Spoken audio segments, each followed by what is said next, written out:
Alright, we're making points. Making points on this freehand style. So here's the deal. Remember we cut these rails. I told you need to grind the ends.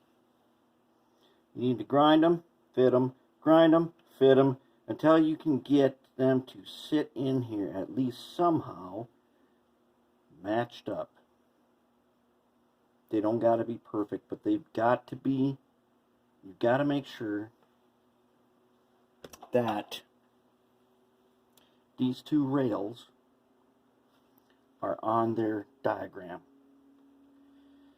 And if it comes to a point right here, we can fill that with solder, and we can then shape it a little bit and work on it and get it into our points.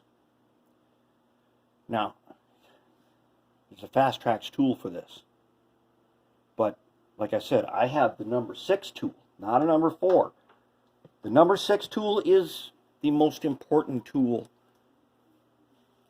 All the number 6 tools are probably the most important tools for your layout.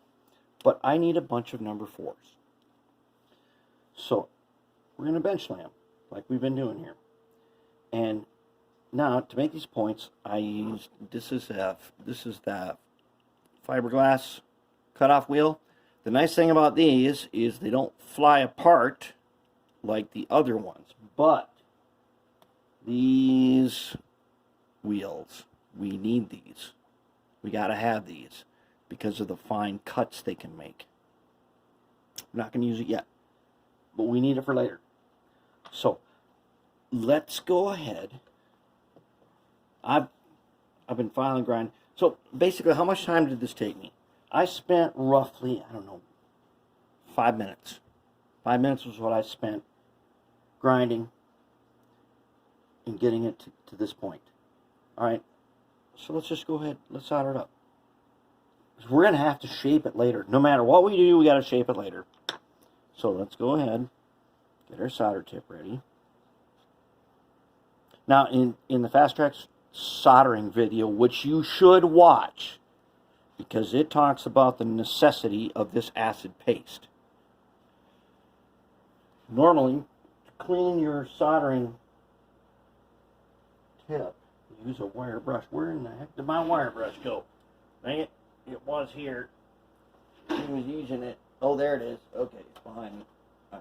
You use a wire brush to clean these, right? Now, I don't use it all the time because when I got my tip good, I've got some steel wool here.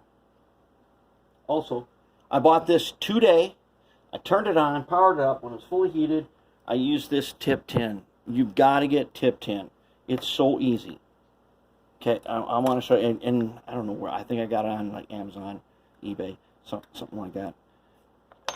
To tin the tip of your soldering iron, instead of going through all that old school trouble, you just point it in and you are tin. See that? Did you see how easy that was? I'm tinned up. And basically, I use the cheapest soldering pencil that I can get. Now, the cheapest one I can get is probably at Menards. I think it's like $5. It is, well, in theory, it is exactly the same as the one I'm using here that I got at AutoZone for $8. For some reason, these ones with the black handle, they're just slightly, I don't know what, I'm trying to figure out what the difference is. As far as I can tell, they have the same label, same numbers, everything. I'm guessing this is for the color. But these ones seem to last me much longer. And this tip goes down quite a ways. It's a long tip, and there's 2 set screws there. I like this one. The black ones seem to last me a couple of months before I've extended it, I grind it, I tin it, and I wear these things out.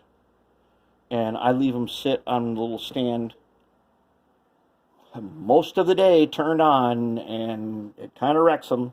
I know that, and that's just the way it is. Now, let's take our 2 pieces here that I have hopefully got right. Take some acid right there. Take some acid, right there. All right, we're making points. And I've just kept grind them, fit them, grind them, fit them, just like that. That's what I've done. Nothing fancy. I actually have not used a file at all. I've only used the grinding wheel on the motor tool. Now, I'm going to tin it with a little bit of this new stuff. Well, it's not new. It's old stuff, but I haven't used it. Take one of these and hold it for a heat sink, and I'm just going to tin that. Not too, it's a little thick. We'll deal with it. Okay. Now this one here is going to be tricky because it is leaning in towards me and I can't get all the way down on it.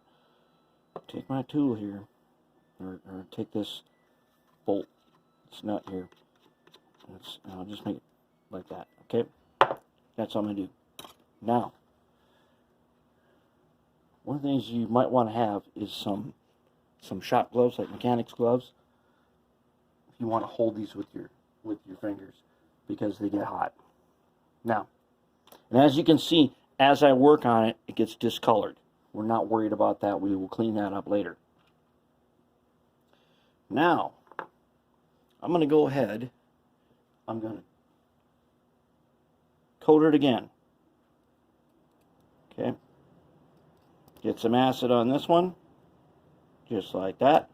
And get some acid on this one. Now, as you've seen so far, I ain't using any special tools. I'm just using this paper, and I am just freehanding this, totally freehanding it.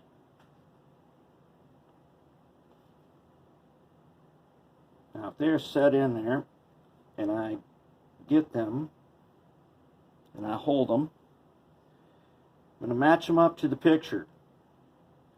What I want are these two rails to cover the diagram. That's all I want, is the rails to cover the diagram. I will worry about shaping this later. Alright, if I have got them set, I'm going to set this nut on here because I've got them kind of set where I like them. I'm going to go ahead, take my soldering pencil, get some solder on there. I'm going to get a good amount on there. Now, here's the tricky part. See if I'm going to take a screwdriver. No, I'm not. I'm going to use the tweezers on this one. Let's get this stuff out of the way. I'm going to use the tweezers. I'm just going to hold them lightly together, and I'm going to go ahead and I'm going to solder this top. Now, because I've got acid down in there, and this solder that flows at a lower heat. Oh, look at that. Did I do that perfect or what? There it is. Yes, I got acid all over the paper. It's going to ruin this at some point, but we're going to get a few turnouts out of it before I got to print a new one. And there it is. I now have points. I have points that I have free-handed. You can do this. Just take some patience, take some time. I took 5 minutes, but now I've already made a few of these. You may take 10 minutes, twice as long, but still, that ain't bad.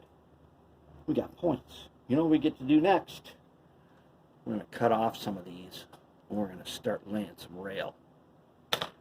That is making points. And that is one of the trickiest things. Once we have this all soldered up and everything and in here, we will shape this so that it works perfect. That's for later. But right now, I've got the two rails on the diagram right where they go. We are good to go. We're in really good shape. That is one of the hardest things and one of the obstacles that most people have in doing this. But let me tell you something about bench lane switches. Here's how you do it. Basically, you look at it the night before. You look at it, you think about it. You go to bed, you think about it. You get up early in the morning. All of this stuff will be like right there for you. Get up early in the morning. You do this early in the morning. You'll be fresh. Probably take you a pot of coffee to do it. And you will knock out two switches just like that. And like I did yesterday, I did one switch, took me a couple of hours, and that's because I did a lot of processing of old rail. But now that I've got my old rail processed, I'm in good shape. I'm going to get these 2 switches made, and it's going to be excellent. Then I'm going to connect them together, and I'm going to replace some in one of my yards.